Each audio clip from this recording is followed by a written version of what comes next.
नमस्कार दोस्तों, आप देख रहे हैं एक भारत डेली और आपके साथ मैं हूं राम बाबू गौतम। एक समय था जब अनुसूचित जात के लोग थाने जाने से थर-थर कांपते थे और एक वो भी समय था, एक वो भी दौर था जब दलित और अनुसूचित जात के लोग जो है वो खाकी को देखते ही खौफ खाते थे। लेकिन 4 बार बनी बसपा की सरकारों में ऐसा चमत्कार हुआ, 4 बार बसपा की सरकारों में अनुसूचित जातियों के अंदर ऐसा एक कॉन्फिडेंस आया कि आज वो अपने साथ हर हुए अन्याय और अत्याचार का खुलकर प्रतिकार कर रहे हैं। आपने एटा में खबर देखी थी कि किस तरीके से जो है एटा के दलितों ने ठाकुरों की कलश यात्रा रोक दी थी और उसके पीछे की वजह सिर्फ ये थी कि उन्होंने बाबा साहब डॉक्टर अंबेडकर की जयंती पर शोभा यात्रा नहीं निकलने दी, तो बदले में दलितों ने ठाकुरों की भागवत कथा के बाद कलश यात्रा रोक दी थी।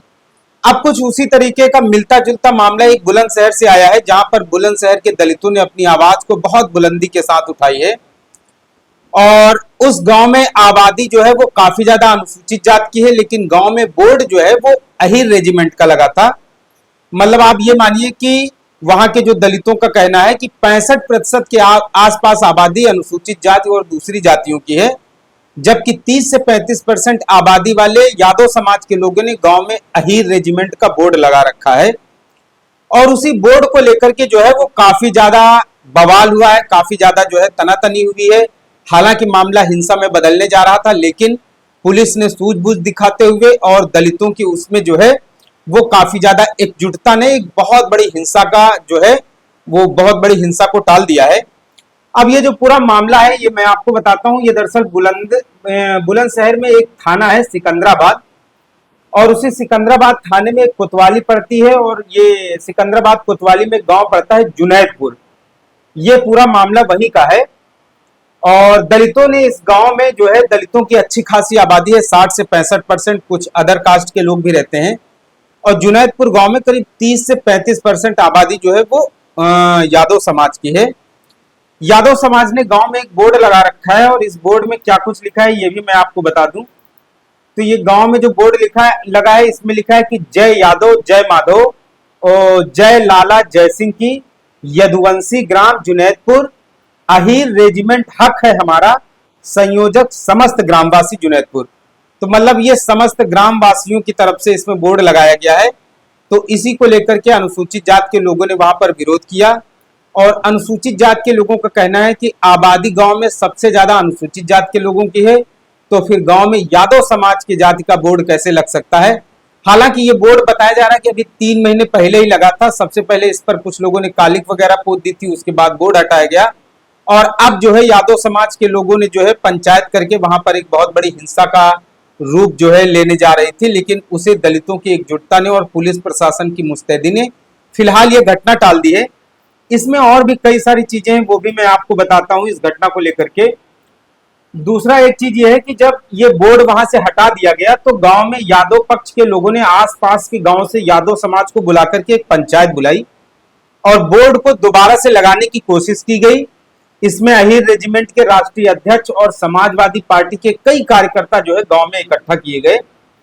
अच्छा, इसी बीच में किसी ने पुलिस से शिकायत कर दी, तो उसके बाद पुलिस ने करीब 15 यादव समाज के लोगों को हिरासत में लिया। कई सारी गाड़ियां भी इसमें कब्जे में ली गई हैं। दलितों की शिकायत पर यादवों पर मुकदमा भी दर्ज किया गया है, जिनको पुलिस ने गिरफ्तार करके जेल भेज दिया है। इसके अलावा पुलिस ने शांति भंग के आरोप में कई लोगों को गिरफ्तारी के साथ साथ उनकी गाड़ियों को हिरासत में लिया गया है। अब ये सब हो गया है और आप एक वीडियो भी सामने आया है जिसमें जो है पंचायत करके कई सारे लोग जा रहे हैं, तो पुलिस ने जो है गाड़ियों को भी जब्त किया और कई सारे लोगों को गिरफ्तार भी किया है। अब ये आप वीडियो देखिए, इस वीडियो में आप बहुत आसानी से समझ सकते हैं कि गाड़ियों को भी पुलिस जब्त कर रही है, इसके अलावा लोगों को भी शांति भंग के आरोप में हिरासत में लिया जा रहा है। तो ये सब वीडियो देखने के बाद अब दलित पक्ष का क्या कुछ कहना है वो भी आप सुन लीजिए। दलित पक्ष की तरफ से क्या दलील दी गई है। दलित पक्ष का कहना है कि उन्होंने जो बोर्ड हटाया है उससे दूसरे समाज के लोग भी उनके पक्ष में हैं। दलितों का कहना है कि उन्होंने गंदगी हटाने का काम किया है। दलितों का आरोप है कि यादवों ने 14 से 15 गांव से पंचायत के लिए लोगों को बुलाया था और किसी बड़ी हिंसा को अंजाम देने के लिए पंचायत में चर्चा चल रही थी। यादवों की संख्या काफी ज्यादा थी। दलितों का आरोप है कि पंचायत में कई गांव से दबंग बुलाए गए थे और दलितों पर हमला करने और उनको धमकियां दी जा रही थी। लेकिन दलितों ने कहा कि वो इस तरीके से कोरी धमकियों से डरने वाले नहीं हैं और वो डट कर मुकाबला करेंगे। हालांकि समय रहते पुलिस फोर्स वहां पर आ गई, शिकायत की गई तो पुलिस मौके पर पहुंच गई और एक बहुत बड़ी घटना जो है होने से रुक गई। तो दलितों का यह भी कहना है कि गांव के बाहर मेन गेट पर अहीर रेजिमेंट का बोर्ड लगा है जिसमें जाति सूचक शब्द लिखे हैं अहीर रेजिमेंट ग्राम जुनैदपुर। और दलितों का कहना है कि गांव में जो आबादी है वो 65% के आसपास दूसरे समाज की आबादी है और यादव महज 30 से 35% की आबादी में है, इसलिए उन्होंने जो है वहां से अहीर रेजिमेंट का बोर्ड हटाया है। अब इसमें जो शिकायत की गई और जो कार्रवाई हुई है उसमें सीओ पूर्णिमा सिंह का कहना है कि 12 लोगों पर कुल शांति भंग का मुकदमा दर्ज किया है और उन्होंने स्पष्ट किया है कि बिना प्रशासन की अनुमति के गांव में कोई भी बोर्ड नहीं लगाया जा सकता है। तो फिलहाल दलित उत्पीड़न की तमाम खबरों के बीच में आप वो खबरें भी देख रहे हैं जहां पर दलित खुल करके अपने साथ हुए गलत व्यवहार का विरोध कर रहे हैं। दलित अब खुल करके मोर्चा भी ले रहे हैं। एक समय था जब दलितों का बहुत बड़े स्तर पर उत्पीड़न होता था, उनका दमन होता था, थाने में शिकायत लेकर जाने पर भी कार्रवाई नहीं होती थी। लेकिन अब दलितों के अंदर ऐसी सामाजिक चेतना आई है कि वो खुल करके अपने साथ हुए अन्याय और अत्याचार का डट कर मुकाबला कर रहे हैं। तो आप इसे इस तरीके से भी देख सकते हैं कि दलितों के अंदर एक जागरूकता आ रही है। दलित जो है अब अपने आप को बहुत ज्यादा सशक्त महसूस कर रहे हैं। दलितों के अंदर शोषण का विरोध करने की एक जो उनके अंदर ऊर्जा आई है, इससे भी दलितों का एक हौसला बढ़ा है। और जिस तरीके से एटा आई है, बुलंदशहर आई है और भी अलग अलग जगहों से इस तरीके की खबरें आई हैं, सोशल मीडिया के माध्यम से जब ये लोगों तक पहुंचती हैं तो दूसरे हिस्सों में दलितों के अंदर एक कॉन्फिडेंस आता है कि अगर उनके साथ भी कहीं पर अन्याय या अत्याचार होता है तो वो इसी तरीके से कानून का सहारा लेकर के अन्याय, अत्याचार और जुल्म के खिलाफ जो है जोरदार तरीके से लड़ाई लड़ेंगे। फिलहाल जातियों के नाम पर जो बोर्ड लगाए जाते हैं, इन बोर्ड इस तरीके के बोर्ड को लगाने के लिए पूरी तरीके से प्रतिबंध लगना चाहिए। सरकारी अभिलेखों में गांव के जो नाम दर्ज हैं, गांव की पहचान उसी नाम से होनी चाहिए, ना कि किसी जाति बोर्ड से होनी चाहिए। गांव में अलग अलग समाज के बहुत सारे लोग रहते हैं, गांव में किसी एक जाति के लोग नहीं रहते हैं, इसलिए किसी भी गांव में चाहे वो एक जाति के लोग ही रहते हों, गांव में जात के नाम पर अगर बोर्ड लगाए जाते हैं तो इन पर पूरी तरीके से प्रशासन को सख्ती दिखानी चाहिए।